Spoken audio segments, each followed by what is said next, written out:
Et salut à tous, aujourd'hui on se retrouve pour une nouvelle vidéo qui sera un thème assez différent de la chaîne, puisqu'on ne va pas parler de l'art en général, du dessin ou des maquettes, mais des techniques et des méthodes d'apprentissage de vos cours.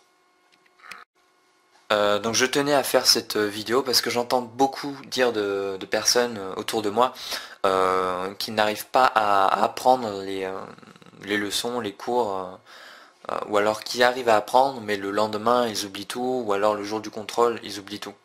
Donc je voulais vous faire part de ma technique qui marche plutôt bien, qui est très utile, très efficace et très rapide, qui va permettre de gagner un temps considérable. Et donc je vais vous en faire part et vous l'expliquer. Donc avant de vous expliquer cette méthode, il y a un point à aborder qui est primordial, c'est la mémoire. Donc la mémoire, ça va vous permettre dans le cadre des cours, du coup, de vous remémorer les dates, les événements, les faits passés. Mais cette mémoire, elle est scindée en deux. D'un côté, il y a la mémoire visuelle et de l'autre, la mémoire auditive. Euh, Chez une minorité de personnes, il y a je veux dire, enfin ces personnes possèdent les deux mémoires. Tout le monde possède les deux mémoires, mais à des degrés d'évolution différents. Par exemple, il y a certaines personnes qui ont la mémoire auditive et visuelle très développée. C'est le genre de personne qui est capable d'apprendre à l'écrit ou même pendant que le prof parle pendant le cours, ils apprennent. Mais chez la majorité des autres personnes, ça va être soit la mémoire visuelle, soit la mémoire auditive. Dans cette vidéo, je vais vous apprendre une technique pour la mémoire visuelle. Euh, j'ai une mémoire visuelle, donc par rapport aux techniques de mémoire auditive, j'en connais qu'une et ça va pas être le thème de la vidéo principale, la mémoire auditive, parce que je ne saurais pas vous expliquer qu'il y a trop de méthodes. Donc la mémoire auditive, une des techniques que j'ai vu s'employer, c'est vous récitez, en fait, vous vous enregistrez et vous récitez votre cours donc sur un appareil audio, et après vous écoutez en fait, réciter le cours. Donc voilà, c'est la seule technique que je connais pour la mémoire auditive, et je pourrais pas vous en dire plus parce que c'est pas le type de mémoire que j'utilise. Euh, donc par contre, pour la mémoire visuelle, je vais vous donner une technique qui va vous faire gagner un temps considérable. Vous allez apprendre moins souvent, ça c'est clair. Vous allez passer, par exemple, bon là je suis au lycée, donc les pavés, on a souvent des pavés. Par exemple, je prends l'exemple de l'histoire, on a souvent des pavés, des pages entières recto verso. Euh, Par exemple, là, un cours en 6 pages recto verso, je l'ai synthétisé en 4 pages de notes. Ces notes, on y reviendra après, mais d'abord je vais vous présenter quelques points qu'il faut connaître de la mémoire. Donc déjà, je vais pas effondre un mythe, mais une idée. C'est le mythe et l'idée du Bristol. Donc depuis tout petit, je sais pas si on vous a dit la même chose, mais on m'a dit fais des fiches Bristol, c'est bien pour apprendre et tout. Il s'avère que c'est pas du tout bien, c'est carrément contre-indiqué si on veut bien apprendre justement. Qu'est-ce qu'une fiche Bristol au cas où s'il y a des personnes qui connaîtraient pas? C'est simple, c'est une fiche de couleur ou blanche avec des petits carreaux, il me semble, et perforés pour mettre dans des classeurs. Enfin, ça, c'est facultatif. Et ces petites fiches, elles font une taille vraiment très restreinte, c'est-à-dire ceci, à peu près, hein. Et ça va être un vrai fléau pour l'apprentissage. Donc, je vais vous expliquer pourquoi. La mémoire, c'est comme une page internet. C'est comme internet. Par exemple, vous allez voir sur Wikipédia. Vous avez un amas d'informations d'un coup. Tout est écrit, tout est rédigé, c'est bien. Ça peut être comparé avec soit un livre ou soit votre cours, avec les pavés donc du coup écrits. Euh, Dès que vous allez, des fois vous allez sur Wikipédia, mais vous allez vérifier sur d'autres sites par exemple.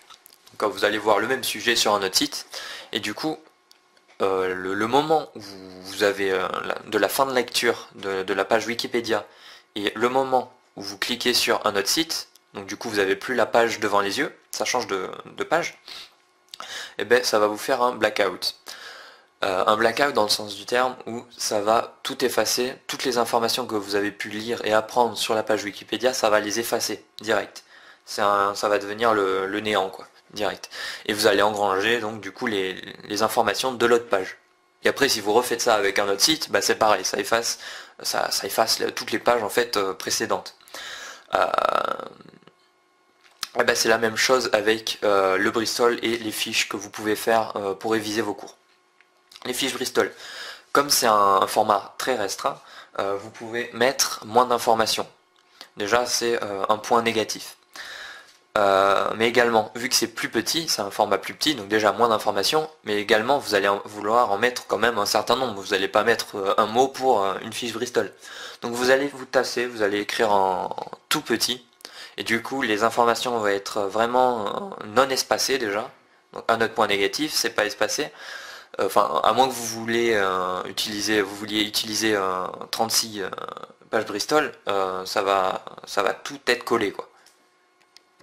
Donc donc ce changement de page, ça peut être représenté en fait, ça peut être une métaphore au fait de tourner une page physique quoi. Donc là vous avez votre cours recto verso, et là, vous avez appris le recto et vous voulez apprendre le verso. Bah, en fait le fait de retourner la page, ça va effacer tout ce que vous avez appris, à moins que vous soyez bien entraîné à la mémoire visuelle, ça va effacer tout ce que vous avez appris au recto, au verso. Donc c'est un effet vraiment dévastateur sur l'apprentissage. Ensuite, il y a un autre fait aussi qui est avéré. On vous a sûrement souvent dit de faire des fiches, mais qu'est-ce que c'est une fiche? Bon bah pour certains c'était les Bristol, et pour d'autres bah il n'y en avait rien à foutre quoi, on s'en fout des fiches. Bah en fait le compromis au Bristol et à je m'en fous, c'est la fiche normale du A4.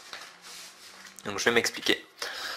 Ces fiches, généralement, c'est vos parents ou vos professeurs qui vous disent le soir, faites vos fiches, vous revoyez vos cours.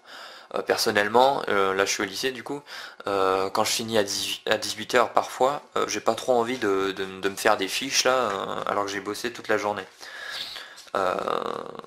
Personnellement, ça me fait un peu chier quoi.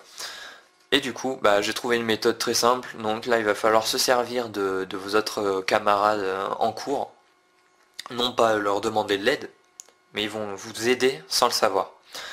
Il y a toujours des gens en fait dans les classes où vous êtes qui écrivent lentement et qui demandent au professeur de répéter sans cesse.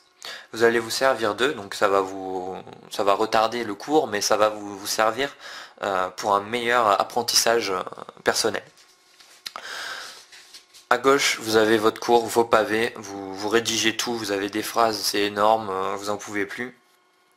À droite, vous avez les fiches à carreaux blanches. Ce que vous allez faire, c'est que ces pavés là, que ça vous fait déjà rien qu'en les écrivant, ça vous fait chier parce que vous savez que vous allez devoir les apprendre. Et bien, au lieu de les apprendre, vous allez les résumer et vous allez les mettre sur cette fiche. Cette fiche, ça va être votre fiche justement. Cette feuille, ça va être votre fiche. Donc vous résumez le pavé par exemple là c'est l'histoire, en allez, 3 phrases, environ 3 phases. Enfin 3 phases et 3 phrases. Pourquoi 3 phases? Donc là en histoire, ce qu'il faut retenir c'est quoi? C'est la période, donc la date ou le siècle. Donc vous mettez sur votre fiche la date. En dessous vous mettez qui est concerné, donc le pays ou une nation ou une population. Hop, comme ça vous savez quand, qui, et vous résumez l'explication de qu'est-ce qui s'est passé justement à cette nation, à cette époque. Hop, une phrase. Et comme ça, en 3 phrases, du coup, vous avez résumé le paragraphe de 6 lignes, serré, en 3 phrases. Et encore, je dis 3 phrases, mais dès que vous maîtrisez bien la technique, ça peut juste être des mots. Par exemple, la date, c'est juste la date, en fait, c'est au XXe siècle, par exemple, là. Donc du coup, vous avez les 3 informations. Peut-être que c'est pas un gros pavé, mais vous avez les 3 infos en fait. Vous enlevez tous les autres éléments, donc les conjonctions de coordination et tout ce qui meuble en fait l'idée. Donc voilà, vous avez votre idée, la date, qui, pourquoi. Donc vous pouvez le marquer sur votre fiche et le pavé sera résumé en quelques mots. Déjà ça vous fait un temps d'apprentissage déjà de vraiment très minime. Ensuite, qu'est-ce qu'il faut marquer sur la fiche? À part par exemple en histoire la date, qui, pourquoi. Qu'est-ce qu'il faut y avoir? Qu'est-ce qu'il faut qu'il y ait sur la fiche, pardon? Il faut qu'il y ait des couleurs, des formes si possible. Donc les couleurs ça va être par exemple une légende. Vous écrivez, donc là c'est un résumé, hein. Là c'est vraiment un paragraphe, vous voyez c'est 3 mots quoi. Le paragraphe qui faisait 6 lignes, je l'ai résumé en 3 mots. Donc c'est franchement un gain de temps quoi, alors que là j'ai l'idée, la date et pourquoi, qu'est-ce qui s'est passé. Donc voilà le principe de la technique en fait, c'est de gagner du temps. Vous aurez plus de temps libre et de loisirs.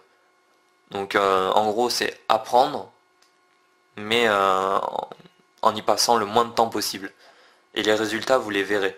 Ça c'est clair et net. Donc là, par exemple, pour une guerre, là on est encore en histoire, une guerre ou une crise, vous allez le faire par exemple en rouge, parce que le rouge, bon bah ça vous fait une connotation par rapport au malheur ou un truc comme ça. Ou à des guerres, enfin bon voilà. Les traités de paix ou les lois, vous allez les écrire en vert. Et tout le reste en bleu si vous voulez. Vous voyez que j'ai pu mettre des petites formes là, donc c'est des flèches, par exemple là c'est pour symboliser une crise. En fait j'ai fait une flèche cassée un peu. Après par rapport aux dates, il y en a ils arrivent pas trop, même s'ils ont une mémoire visuelle, ils arrivent pas trop à à apprendre les dates. Donc un moyen très simple c'est de les mettre en premier. Comme ça vous avez la période et ensuite vous pouvez dire ce qu'il y a eu à cette période. Euh, ce qui est assez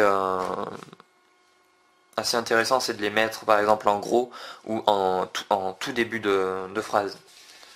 Et si jamais c'est des dates compliquées, si vous n'arrivez pas à les retenir, vous mettez le siècle. Bon, à part si c'est vraiment des dates vraiment précises et qu'il faut vraiment célèbres, là faut vraiment essayer de les apprendre. Au pire, vous apprenez pas la date et vous apprenez Enfin, faut toujours en fait replacer l'élément, donc l'explication, dans le contexte, c'est-à-dire dans la période. Faut vraiment savoir, même si vous connaissez pas la date exacte, par exemple pour 1930 ou 1934, vous pouvez dire les années 30 quoi. Déjà, ça passera mieux que s'il n'y a pas de date. Donc voilà, une autre petite astuce. Euh, donc voilà, pour cette technique. Donc je vais récapituler un peu le tout pour synthétiser un peu et que vous ne soyez pas embrouillés. Je mettrai une liste dans la description de du procédé en fait. Donc